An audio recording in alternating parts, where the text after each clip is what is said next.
Buenas noches. El trabajo que les voy a presentar se titula Manejo de la descompensación corneal con entrecruzamiento de lamelas de colágena con luz ultravioleta y riboflavina. Este es un estudio piloto. En primer lugar, debo mencionarles que no tengo ningún interés financiero en los tratamientos que se van a mencionar. Siempre que vamos a valorar un nuevo tratamiento médico, es importante recordar la plausibilidad biológica. ¿Qué es la plausibilidad biológica? Es saber si existen bases anatomofisiológicas o anatomopatológicas que nos den la información de que nuestro tratamiento realmente va a tener un efecto basado fisiológica o patológicamente, ya que en algunas ocasiones tenemos tratamientos que no tienen una base científica. En este caso, cuando empezó este tratamiento en el 2007, yo me di a la tarea de revisar pues, si tenía estas bases de plausibilidad, y les pongo aquí en este primer diagrama cómo se controla la hidratación corneal. Todos ustedes ya lo conocen, la bomba de sodio de potasio ATPase es muy importante. Sin embargo, también hay otros factores como la evaporación de la lágrima, la barrera epitelial. Sabemos todos que la córnea tiende a absorber agua y que esta está influida por la presión de inhibición, que es esa presión que absorbe agua y que está relacionada a la presión intraocular. Se dice que para que la presión de inhibición se venza, la presión intraocular debe ser mayor de 50 milímetros de mercurio. Por esa razón, cuando vemos un paciente con glaucoma agudo de ángulo cerrado, podemos encontrar edema corneal en estos pacientes. Entonces, ¿qué pasa cuando el paciente tiene una córnea edematosa? Bueno, pues sabemos que frecuentemente la barrera epitelial está perdida, hay problemas epiteliales, la evaporación de la lágrima no tiene obviamente ninguna modificación. Sí, la tendencia a absorber agua, ya que como les mencionaba previamente, la presión de inhibición está relacionada a la presión intraocular, pero también al grosor corneal.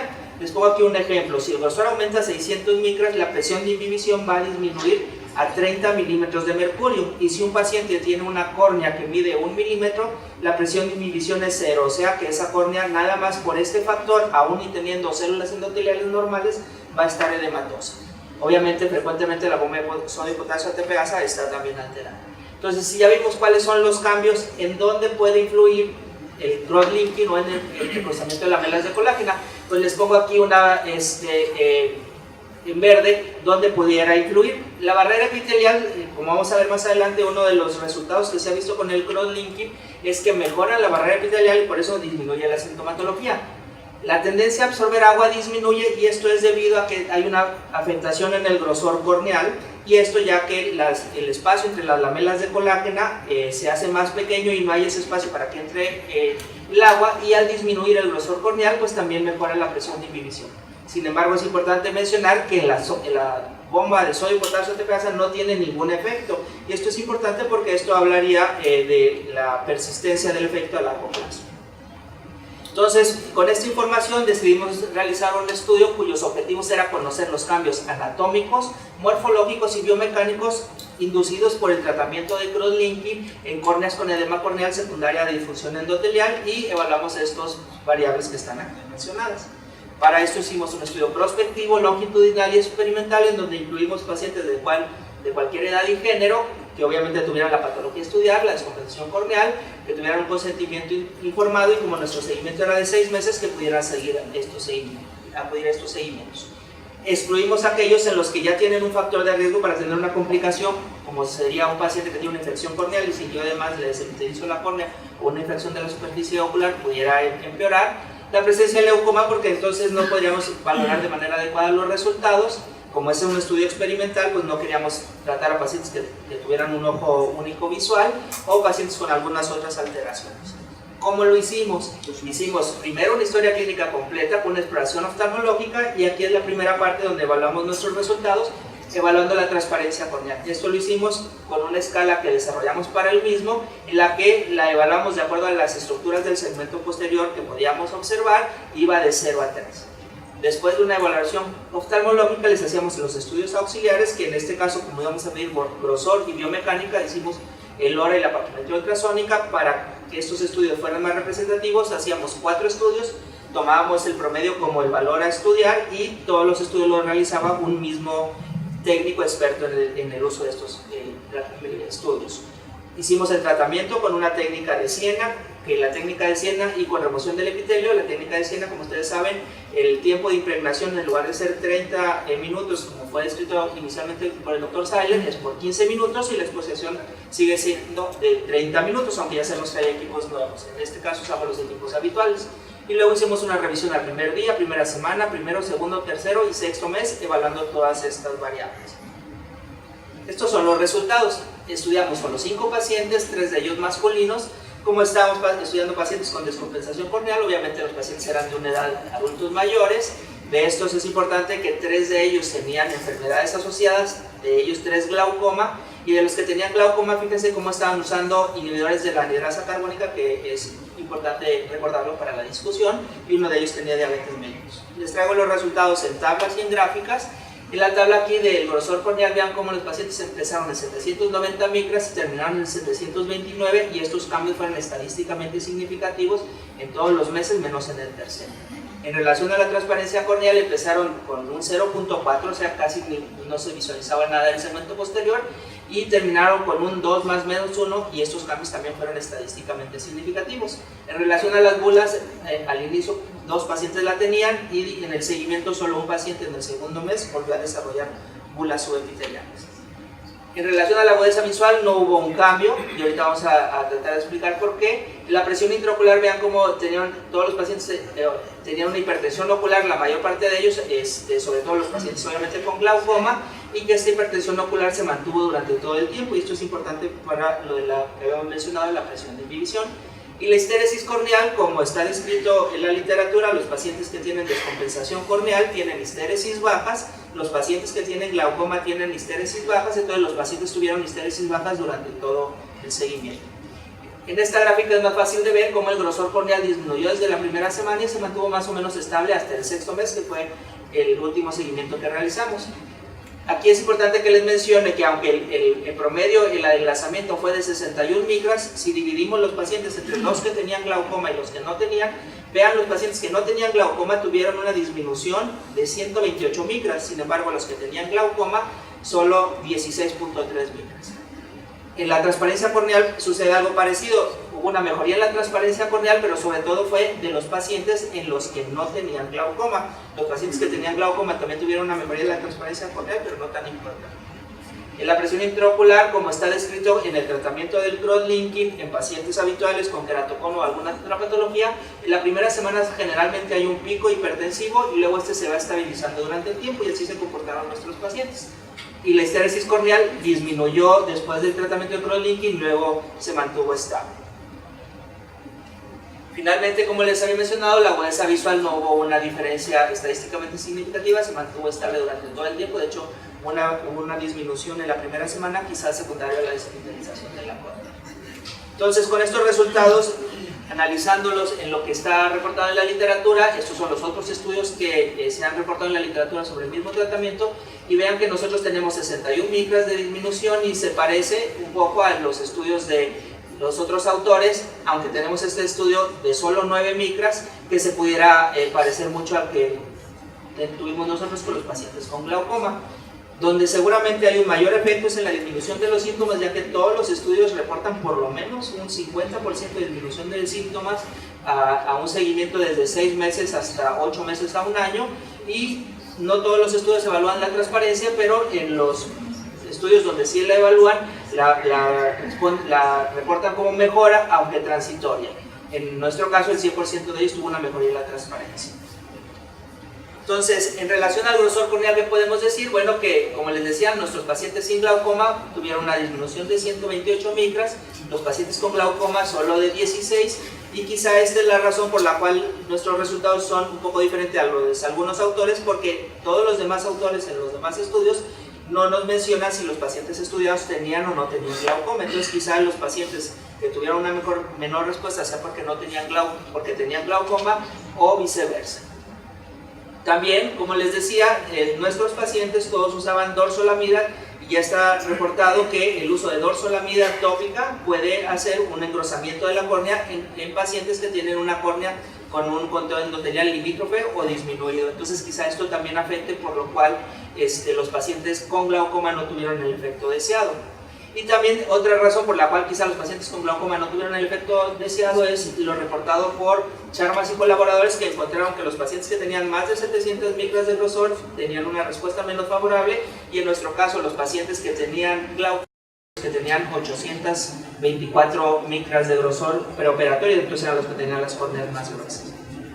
En relación a la transparencia, nuestros resultados concuerdan con los estudios de Ganem y colaboradores, quienes también reportan una mejoría de la transparencia corneal. Sin embargo, ellos lo evalúan de una manera diferente y lo mandaron de una manera subjetiva de la transparencia en los grados, y los grados 3 o 4 era cuando podían visualizar el iris.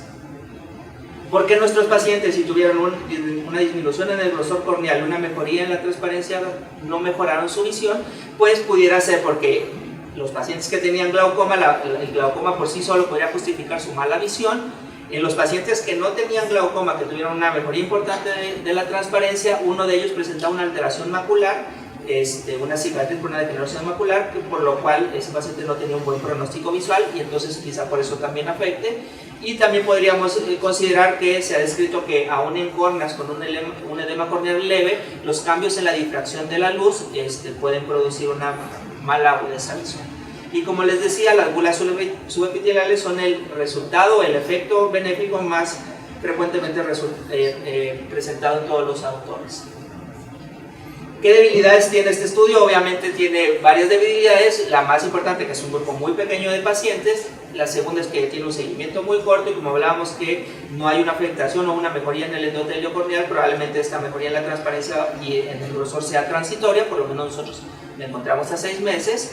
No hubo un enmascaramiento de los que evaluaron las variables a estudiar, y no tenemos un grupo control y una aleatorización. Entonces, con este pequeño estudio podemos concluir que el tratamiento de cross-linking corneal produce una disminución del grosor corneal central, un aumento en la transparencia, y que se mantiene por al menos 6 meses en este grupo de pacientes, que el efecto es mayor en los pacientes que no presentan glaucoma, y sin duda requerimos estudios con un mayor número de pacientes y un seguimiento a más largo plazo para poder confirmar estos resultados. Y que en estos momentos pudiera ser una opción terapéutica para pacientes que tienen sintomatología, porque todos los resultados han sido favorables en este caso, y que tienen un pobre pronóstico visual para un trasplante, y sería ideal que los pacientes tengan un grosor corneal menor de 700 micras.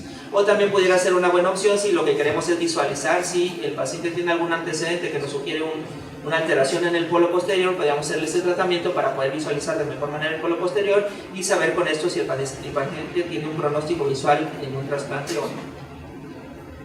Muchísimas gracias. Pues antes que nada, doctor Manuel, muchas gracias por estar interesado en ingresar a este Centro Mexicano de Córnea. Como todos lo vivimos en nuestra práctica diaria, la bulosa es una de las patologías con las que tenemos que estar lidiando. Yo tengo algunas preguntas que sí quisiera hacerte, Manuel, y vamos empezando porque el doctor entregó su trabajo en tiempo y forma, ¿verdad? Cumplió con todos los requisitos y los trámites para entregar este trabajo, y nos mencionaste que era un estudio piloto. ¿Qué cambios pensarías en hacerle al estudio más adelante si este fue simplemente un estudio piloto? Bueno, primero tendría que aumentar el número de pacientes, tener un grupo control y dar un seguimiento a más largo plazo, ya que los estudios en la literatura están entre 3 y 8 meses. Entonces, yo creo que requerimos un seguimiento por lo menos un año más para poder tener un resultado que sea realmente benéfico para el paciente, porque quizá una mejoría de 3 o 6 meses no sea una justificación para hacer un tratamiento como este, pero si el resultado se mantiene a más tiempo, podría ser una buena opción. La bulosa es una de esas patologías con las que vamos a estar, ¿no?, todo el tiempo lidiando. Y también una pregunta que me surge casi de inmediato es el hecho de que pues, uno de los factores que por lo menos en el trabajo no tomaste tanto en cuenta es la sintomatología, siendo que la mayoría de las razones por las cuales le hacemos algo a un paciente con bulosa porque nos dice, doctor, tengo muchas molestias, ¿no? ¿Qué nos puedes platicar al respecto? Sí, como al final decía, yo creo que ese es el mayor efecto o el mayor beneficio en estos momentos para el tratamiento. En este caso, como era un estudio piloto y realmente conseguir los pacientes que quisieran experimentar conmigo con este tratamiento no era sencillo, entonces pues incluí a cualquier paciente que aceptara, que fueron solo 5. Idealmente hubiera sido que todos tuvieran sintomatología para poder yo evaluar de mejor manera la mejoría en este aspecto, pero de estos eran 2 los que tenían sintomatología y de ellos uno ya no la volvió a tener y uno tuvo una bula al segundo mes que desapareció con tratamiento y ya no lo volvió a presentar. Entonces, aunque son pocos pacientes, pues, y de acuerdo a lo reportado en la literatura, creo que ese es uno de los mayores beneficios y tendría que incluir más pacientes con sintomatología para poder probar esto de los temas. Muy bien. Como tú bien nos mencionaste, son poquitos pacientes, es difícil que tomemos una conclusión o que saquemos una conclusión al respecto. Sin embargo, es un tema de actualidad porque es una herramienta más para tratar algo con lo que lidiamos en el día a día. Dime una cosa, en las incipientes conclusiones que tú obtienes de tu trabajo, ¿dónde ubicarías, por ejemplo, al tratamiento porque lo leíste y lo vi en tus referencias, ¿dónde ubicarías a la micropuntura, al tratamiento de bozalleras, a la PTK, al implante de membrana amniótica? Tomando en cuenta sobre todo la sintomatología, no tanto la agudeza visual. A mí sinceramente el grosor corneal no me es tan relevante porque son ojos con pobre pronóstico visual, o si lo tienen no va a ser con ese procedimiento con el que lo superemos. Entonces, ¿en dónde ubicarías tú al cross-linking como un tratamiento pues más sintomático, más que para el grosor de la córnea? Pues yo creo que sin duda las micropunciones sería el tratamiento más sencillo porque es un tratamiento que puedes hacer en tu consultorio, es poco invasivo, que tiene muy pocos riesgos, quizá uno de ellos es que te puede dejar una cicatriz, pero en este caso no hay ningún problema. Sería mi tratamiento inicial, y de ahí entre poner una membrana amniótica o hacer, por decir, un cross-linking, pues dependería de las posibilidades que yo tenga. Si yo tengo acceso a una membrana amniótica y el paciente decide eso, me parece que sería mi segunda opción. Entonces yo lo dejaría como una tercera opción, muy similar entre una membrana amniótica, una PTK o un cross-linking, con la diferencia que creo que este tratamiento pudiera tener otros beneficios que quizá la PTK no pueda tener, o en la membrana amniótica sí se ha reportado que se transparente un poco la córnea después de poner una membrana amniótica a un paciente con keratopatía abulosa. Entonces, pero si yo quisiera además evaluarla un poco más la transparencia y eso, preferiría un cross-linking, aunque está descrito que la membrana amniótica... Sí, ¿cuáles serían las fortalezas del cross-linking, por ejemplo, contra una membrana amniótica, que se me antoja muy conveniente? Una membrana amniótica, al día siguiente el paciente dice, doctor, ya descansé, no tengo sintomatología alguna, por si fuera poco secuestra elementos proinflamatorios, es antiangiogénica, es muy fácil de aplicar, la técnica quirúrgica es muy sencilla, contra algún procedimiento con el que va a seguir con molestias un buen rato, ¿no? ¿Tú cómo podrías defender esa parte? No, pues tienes razón. Entonces, en ese caso te digo, mi segunda opción sería una membrana amniótica. Si no tengo membrana amniótica o creo que la transparencia es algo importante, probablemente me decidiría por un líquido. Pero sin duda es un procedimiento más invasivo, más costoso que una membrana amniótica, y en riesgos yo creo que quizás también más riesgoso que una membrana amniótica. Entonces no sería mi tratamiento. El cross-linking no sería mi tratamiento. A lo mejor no sería de primera elección. No, primero sería punciones, quizás, es más, antes de eso, primero le pondría un lente de contacto, y si con eso el paciente está bien, ya con eso me quedo. Si no, quizá le haría unas punciones. Si el paciente le parece, pondría una membrana amniótica, y si no, cross-linking. Esas serían mis 4 opciones de tratamiento. Ahora también, Manuel, sería interesante que tal vez en el estudio que hagas más adelante, ¿no? En el caso de que lo realices, tomes en cuenta, hagas una disertación, una discusión extensa sobre la situación de la superficie ocular en pacientes que tienen una keratopatía abulosa. Sabemos que aunque ese procedimiento no va a mejorar la visión del paciente, sí tiene tal vez la expectativa de mejoría con un trasplante óptico más adelante, y mantener la superficie ocular en las mejores condiciones, pues nos va a mejorar el pronóstico, ¿no? Tal vez ese podría ser una fortaleza de tu trabajo, ¿no? Decir, ok, si hago un bozalleras, pues estoy haciendo una cicatrización muy extensa, que es lo que hace que el epitelio no se desprenda. Pero también estoy favoreciendo vascularización periférica y estoy disminuyendo el pronóstico de un posible trasplante, ¿no? Y otra cosa, Manuel, leyendo tu discusión está muy bien realizada y haces una disección muy buena de todas las opciones que existen actualmente. Y no sé si has pensado, a mí se me viene a la mente, cuando aplicamos el crosslinking tiene una cierta profundidad, no va a abarcar todas las capas. Si realmente estamos favoreciendo la presión de hinchado de la córnea al compactarla, pues es muy padre esa disección que tú hiciste en la discusión de por qué se requiere mucha más presión hidrostática para vencer las fibras de colágeno, para meter agua entre ellas. Y a lo mejor el crosslinking hace que esa presión tenga que ser superior o que no se dé.